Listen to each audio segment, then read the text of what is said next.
Assalamualaikum warahmatullahi wabarakatuh. Sampurasun badaya tepang dangudi sareng pidangan dongeng Sundanya. Urang ngadongeng deui simkuring mangnanang urang ngadongengkeun deui jajar carios Mustika Careuh Bodas.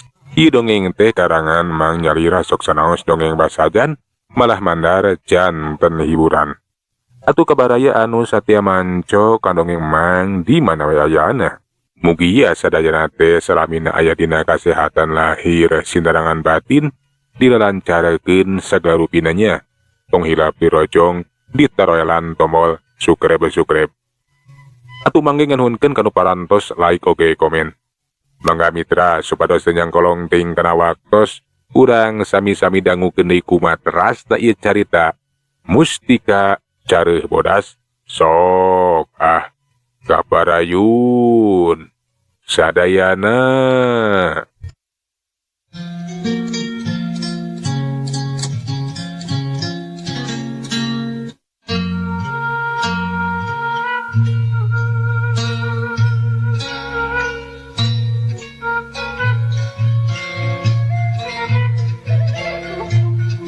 Basa tepi ka Gunung Kunci, layon Bahdamiri langsung dipasrahkeun ka Nyi Anjani. Sakumaha biasa layon atawa mayit teh bakal diparancahan we atawa dicampean supaya layon teh henteu ancur atawa buruk. Samalah eta mayit jika anu hirup we jadi boga kakuatan jeung kasaktian. Ieu akang geus meunang dieu. Najan geus umuran, tapi kaaya teh masih keneh keker jeung bedas. Awakna gagah, anya payus jeung pantes. Lamun jadi prajurit, sok gancang kuliarkeun Kang. Ku abdi bakal diparancahan. Teu tarang teh layon Bahdamiri teh laju dikolerekeun dina jero ombang atawa lombang atawa kuburan anu ngahaja meunang nyieun. Geus kitu mah Nyi Anjani teh mapatkeun ajianana. Nyaeta ajian nu disebut ruat mayit rupat sapa. Sabada mapatkeun ajianana aneh. Dak sakala atuh mayit Bahdamiri anu geus teu walakaya teh kiwari macari ngacurung gunung hudang, panona mani molotot sorot panon pikasieun. Aya kakuatan gaib anu sumanding dina eta mayit. Asok ka itu tuh, cari jeung batur sia. Ceuk Nyi Anjani ka eta layon Bahdamiri. Aneh koloyong atuh mayit Bahdamiri teh lembang kawas anu ngareti nurut we kana pamenta eta si Anjani. Nyambeurkeun ngahiji jeung mayit-mayit anu liana. Prajurit urang teh ayeuna geus nambahan Nyi. Nah iraha kira-kirana urang ngamimitian ngayakeun serangan. Nya nyerang ka karaton. Puguh akang mah geus teu sabar ieu teh. Geus teu sabar hayang jadi raja. Hayang ngarebut kakawasaan. Geus kabayang we. Tang tu urang duaan teh bakal nyorang kasenangan, nyorang kabagjaan. Jadi ratu jeung raja anu ngawasa di Karajaan Sumedang. Moal di oge. Hayang urang teh bakal laksana Kang. Cita-cita urang bakal ngawujud. Najan jumlah pasukan urang ayeuna kakarasa kieu, tapi geus bisa diandelkeun pikeun ngayakeun serangan mah. Wani najan kudu diisnyang hareupan prajurit musuh anu ratus-ratus oge. Prajurit urang malian ti moal kena kupati. Kabeh oge kapan wareduk jeung garaga sakti. Nyanyi lah geus kabayang we. Pihak musuh teh bakal ripuh moal aya nu sanggup pikeun ngungkulanana. Enya, ayeuna mah sabar heula we Kang. Da moal lila oge. Hayang urang teh bakal laksana. Kitu kayaan Santana jeung Anjani di Gunung Kunci teh sabada hasil nambahan deui prajuritna.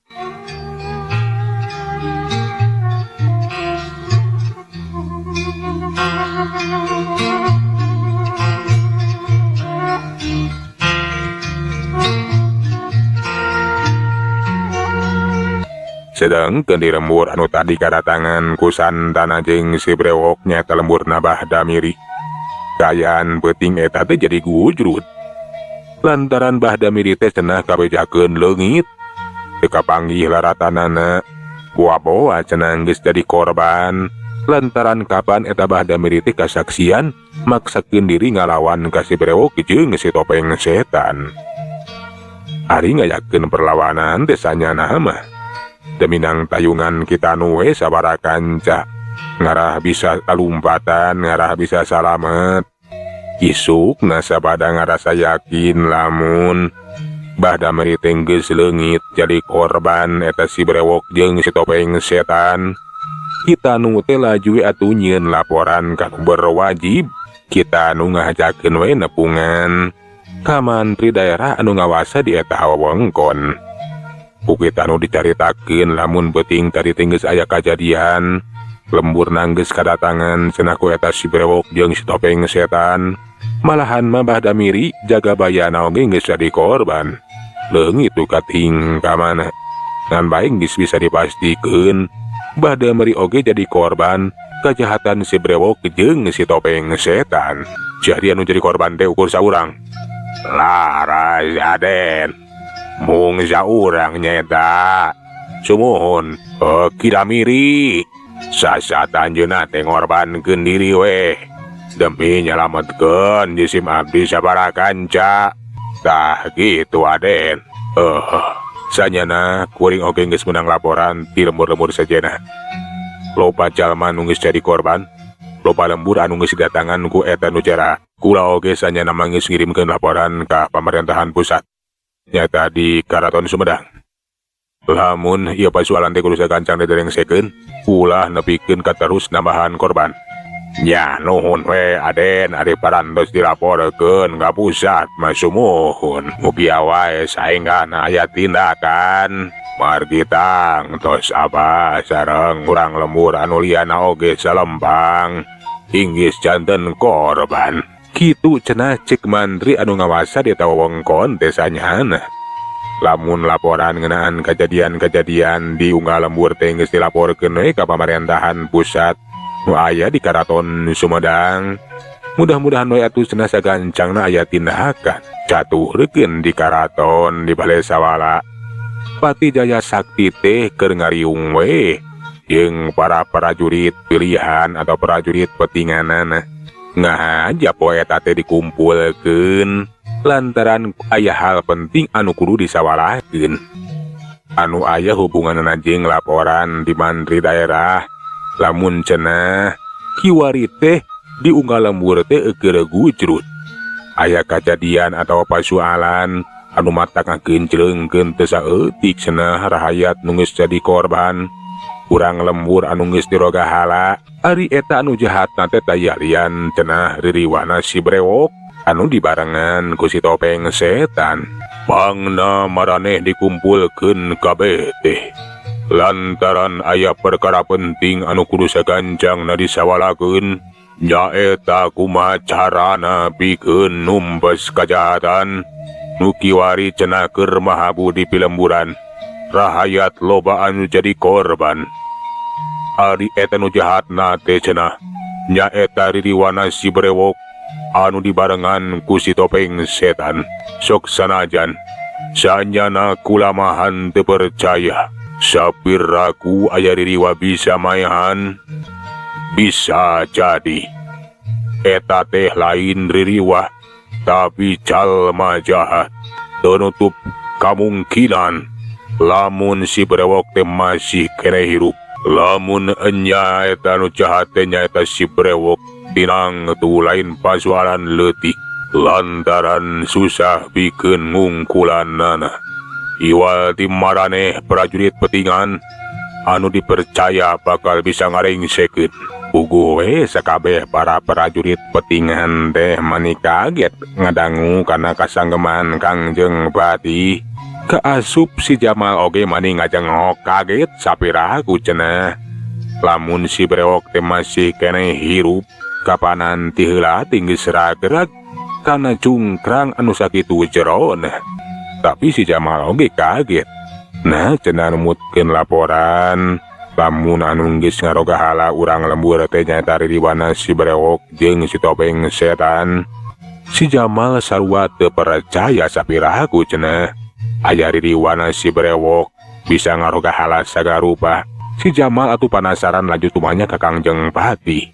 Punten Gusti Kanjeng Pati, terus terang jisim abdi teh kalintang kagetna ngadangu kasauran Gusti Pati nembe margi teu percanten saupami ririwana si brewok anu janten udon-udon kajahatan. Sarang abi oge ngaraos cangcaya. Lamun si Brewok teh masih kena hirup. Dati payun teh si Brewok teh ragrag kana jungkrang anu sakitu nang tawingna. Anu pamohalan kana salamet. Ukituna anu janten patarosan teh. Nah leres, eta teh ririwana si Brewok atawa si Brewok masih kena hirup. Boh bilih aya jalmi jahat anu sanesna. Anu akon-akon ngakukeun jadi si Brewok. Anu kadua, nah anak kajahatan naon wae anu parantos dipilampah ku eta nu jahat teh. Nah ukur ngaroga halataun nanda sabungkul atawa aya kajahatan anu sanesna. Lebah dieu sanyana kula ge cangcaya. Lamun anu dilaporkeun ku para mantri teh nyaeta gangguan tiririwana si Brewok jeung si topeng setan. Kula ge masih can yakin lamun eta teh si Brewok bisa jadi jalma sejen, jalma jahat anu akon-akon. Ngan aya nu mata kaeran keur kula. Eta nu jahat teh hanteu bawadog jeung rarampok. Ukur ngaroga halawe ngalapati urang lemur bari jeung layona teh leungit duka teuing ka mana. Tah kitu. Aneh atuh kitu mah Gusti. Saupami kitu jisim abdi masa lempang. Inggis aya jalma jahat anu muhit ilmu setan, anu muhit ilmu jurig, margi kapanan henteu nyieun tindak laku kajahatan.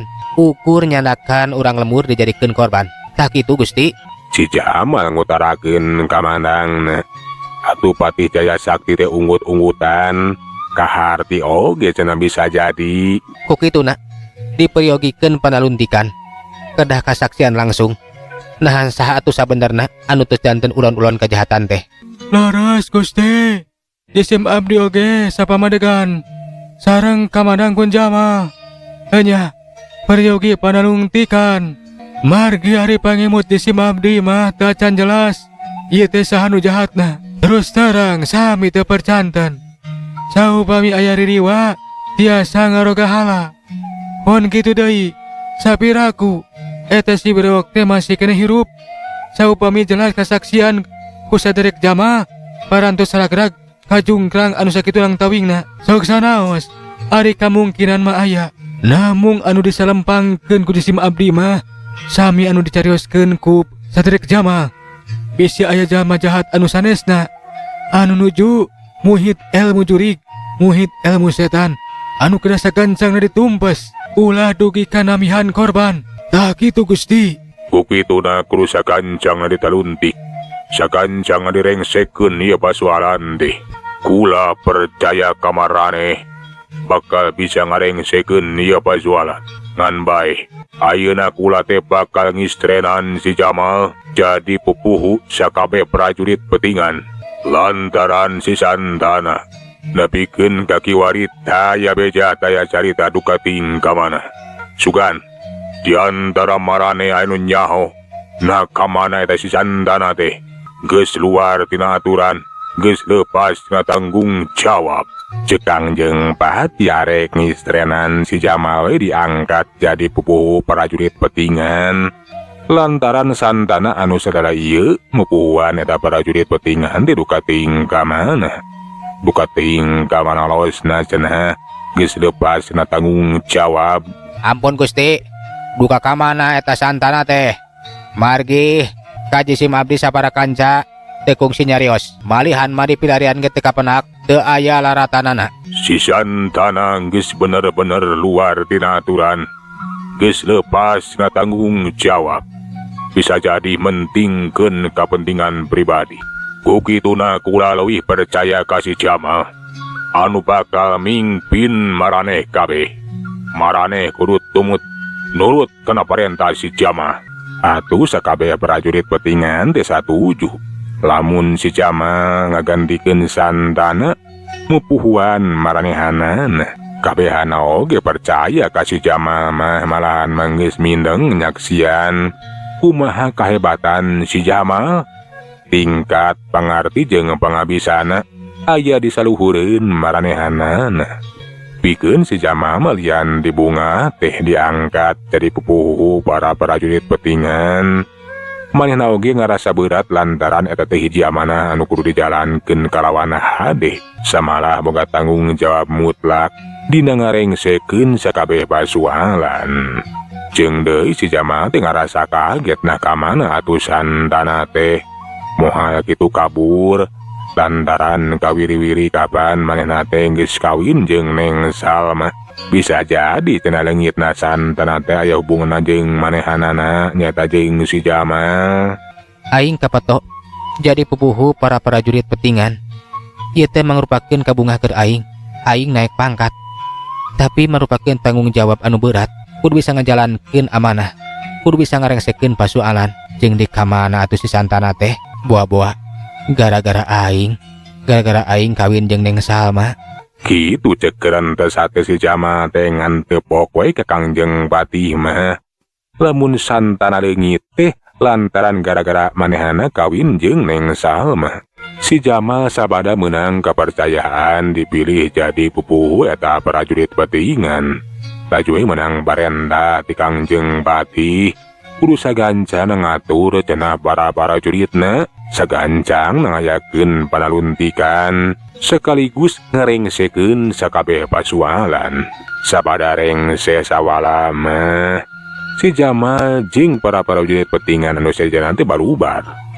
Si Jamal balik dewe ka pamukiman para prajurit atawa disebutkeun kampung prajurit lamun cek aya nama asrama tentara nu aya di pendopo karaton.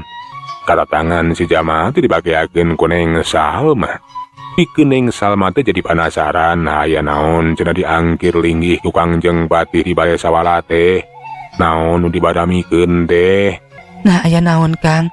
Akang sareng prajurit anu saresna diangkir linggih di bale sawala teh. Nah naon anu disawalakeun? Aya pasualan penting anu kudu sagancangna direngsekeun nyi. Geus aya kajadian nu aneh. Rahaya teh menang gangguan keamanan. Cenah mah tinu jahat anu numutkeun beja atawa laporan mah. Eta nu gaganggu teh nyata ririwana si brewok jeung makhluk anu disarebut si topeng setan. Nah diganggu kumaha kitu Kang? Teu saeutik urang lemur nu geus jadi korban. Dirogahala ku eta dua mangkeluk. Malahan malayan oge duka tingkah mana leungit teu pupuguh cenah mah. Kitu ku tanteh Kang. Nah nya kitu. Dirogahala ku ririwana si brewok. Akang mah can caya pugunyi. Akang mah can percaya. Ku kituna kudu dibuktikeun, kudu kasaksian langsung. Akang mah boga pamikiran. Ieu kajadian teh polahna jalma jahat, lain ririwa anu dipikasieun ku akang mah. Aya jalma jahat anu akon-akon ngakukeun ririwana si brewok. Atawa aya jalma anu muhit ilmu jurig, ilmu setan. Da eta atuh nyi, gawena teh ukur maehan unggul. Bari jeung layon nanti dibawa duka ting ka mana. Henteu nyieun tindak laku kejahatan anu sejenna saperti babadug jeung rarampok. Janten kitu ku tantehnya Kang. Kajahatan teh mung saukur nandasa we ngarogahala urang lembur. Nya atuh karunya. Alah, kumaha abi ge hariwang melang keselamatan ama sareng ambu. Nya di lembur Kang. Meuli we kenging gangguan ti eta jalma jahat. Ulah salempang nyi. Urang ngadua wae ka Gusti Nu Maha Suci mudah-mudahan ditangtayungan. Sanyana akang oge bieu teh menang pancen ti Gusti Patih. Kudu sagancangna mupuhuan para prajurit petingan dina ngaresekeun ieu pasualan. Akang diangkat jadi pupuhu ayeuna mah. Ieu teh hiji kabungahan pikeun akang mah.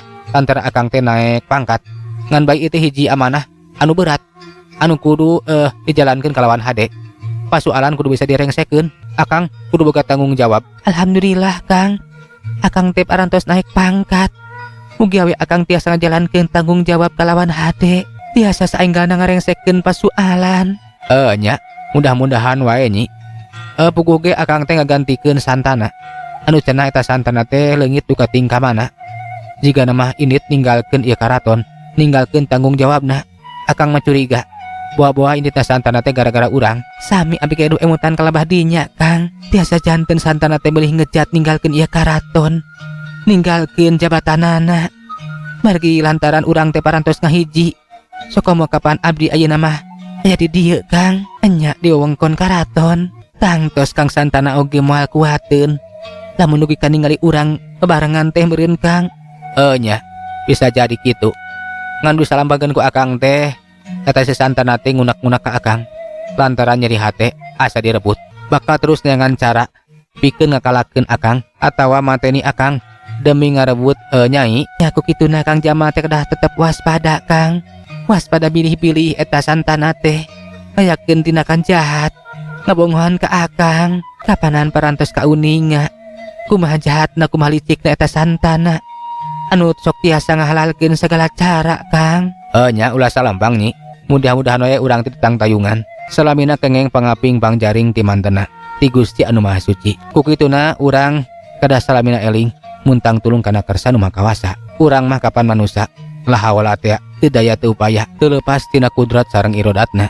Mohon leres pisan Kang. Kapan urang mah kasebat manusa teh ya. Nya syukur ari geus ngarti mah. Kukituna Nyai mah sing tenang sing regreg. Doakeun bae Akang, mudah-mudahan Akang teh bisa sagancangna ngarengsekeun ieu pasualan. Puan kedua salamina aya dina panang tayunganana. Nah, bade irahakeun dan kituna Akang ngawitan ngarengsekeun eta pasualan teh. Tang tos Akang teh bakal lunta pangita ninggalkeun karaton. Jika nama tim mimiti isukan, Akang bakal lunta ninggalkeun karaton. Bakal mempuhuan para prajurit kina nyebar. Sina naruntik ngeunaan eta jalma jahatna. Taku kituna salami Nyai ditinggalkeun ku Akang kade sing bisa ngajagi diri. Anya teu sawios Kang. Ampi tiasa ngajagi diri. Mugia bae atuh Akang teh saenggana tiasa ngarengsekeun pasualan. Henteu lami ngantunkeun abdi. Kitu cenah. Si Jamal teh isukan mah arek ini we lunta ninggalkeun karaton. Arek mamimitian ngajalankeun pancena nyaeta pikeun naruntik ngarengsekeun pasualan. Eueuh cara sejen cenah ieu teh kudu dibuktikeun we kasaksian langsung.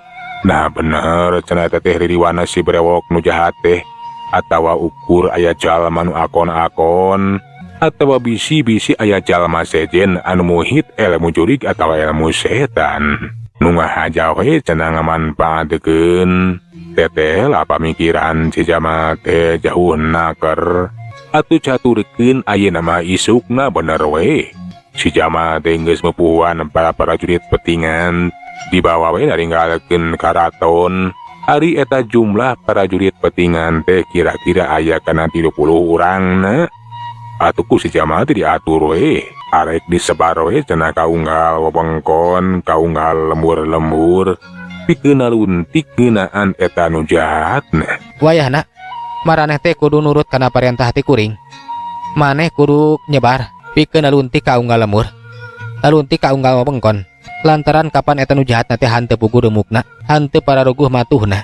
Lamun kaparangan panggih di pipi lemburan, keur nyieun tindak laku kajahatan, wayahna maraneh kudu bisa ngabantu nyalametkeun urang lembur. Ngan bae ka hade maraneh oge kudu bisa ngajaga diri.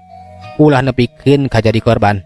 Lamun sakirana teu mampu mah, leuwih hade oge nyalametkeun diri. Sagancangna laporan ka kuring. Atuh sakabeh prajurit petingan tinurut we kana parentah si Jamal. Malahan mah tekung sirilah. Sakabeh prajurit petingan teh geus mebar we ararinit ngajalankeun pancena. Sarua si Jamal ge indit. Ngan bae si Jamal mah arek tumetep di hiji wewengkon. Ngarah gampang cenah kebuana teh mere informasi. Mitra kaum dangu singkatna carita sabada prajurit petingan geus disebar bikeun ngayakeun panaruntikan. Kabeneran di antara prajurit teh aya anu manggihan si topeng setan jeung si brewok. Wah gitu, itu si topeng setan jeung si brewok teh. Alah, tarurun ti gunung kunci geuningan. Nya jigana mah mareh teh ngulayaban ke pilemburan. Ku aing kudu dihadang kaya kieu mah. Jika eta prajurit anu katelana teh nyata Ki Demung. Atuh Ki Demung teh laju manehna ngahadang ngahalangan jalan. Barang geus aduh hareupan gebeg atuh Ki Demung teh manehna gebeg reuwas. Hatena manehna geter lantaran sidik salah saurang di antarana teh nyata si brewok anu katempo beungeutna geus ruksak beungeutna pikasieun. Sedengkeun nu saurang deui mah nyata jika jalma tapi make topeng sagala rupa. Tidak mung harita nyobaan nenangkeun getaran hatena. Alah, iya jika nama ye curik nyiri-wiri setan mina rupa teh anu geus jadi mamala pikeun rakyat. Pikasireun kitu beungeutna. Tapi ninik tidak kaya nama napak sukuna teh. Enya lain curig, hanya piraku curig mah. Kitu cenah cekeran tes hate Ki Demung teh. Sedengkeun ari si topeng setan alias Santana. Sarua ngarasa kaget lantaran wawuheun atuh kaki demung teh. Ah, si demung geningan. Nggak ada ngahalangan jalan. Enya jika menang parentah. Pikeun nyangkalak aing. Hahaha. Sesoroh ko jore kayak gimana? Enya bakal dipodaran sekalian. Urang jadikeun prajurit aing. Kitu ceuk rentes hate santana. Bae raju we marentah ka mayit si brewok. Pikeun nyangkalak eta Ki Demung. Gerem si brewok tinggal gerem. Ki Demung harita teh manehna teh geus taki-taki. Lantaran jelasna eta jirim anu katempu jika si brewok teh arek narajang ka dirina. Seak gajeleng, mitra waktos nagening parantos teh nyekapannya. Sagala urang tunda jajara carita mustika careuh bodas dugi ka dieu. Urang teraskeun dina seri anu sarajengna. Manganuhunkeun tina sadaya perhatosanana puntenna tina sadaya kakiranganannya. Mang saheula anan ulur. Assalamualaikum warahmatullahi wabarakatuh. Jak